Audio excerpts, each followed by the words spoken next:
You probably can't tell because travel demand is back with a vengeance and luxury goods sales are robust. But Canada may be heading towards a different kind of economic downturn. A so-called recession is an economic downturn that primarily affects the wealthy. It is the opposite of a typical recession, which hits lower-income people the most.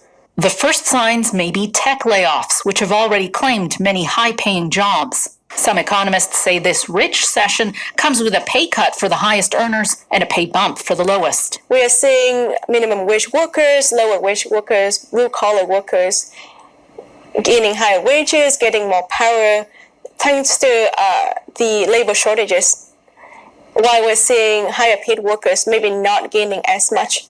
Viewed by frontline workers as a long overdue redistribution of wealth, an uptick in labor unrest may be one sign of this wage recalibration, says this labor studies professor. Don't treat me as a fool. I've seen how much money you're making. We made sacrifices.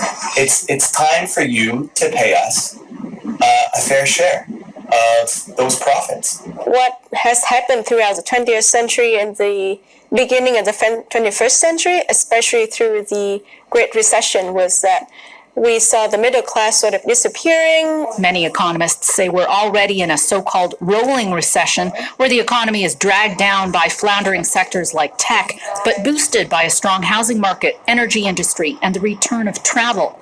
As for the wealthy, well, they may finally feel the pinch of a recession, but they're well equipped to deal with it.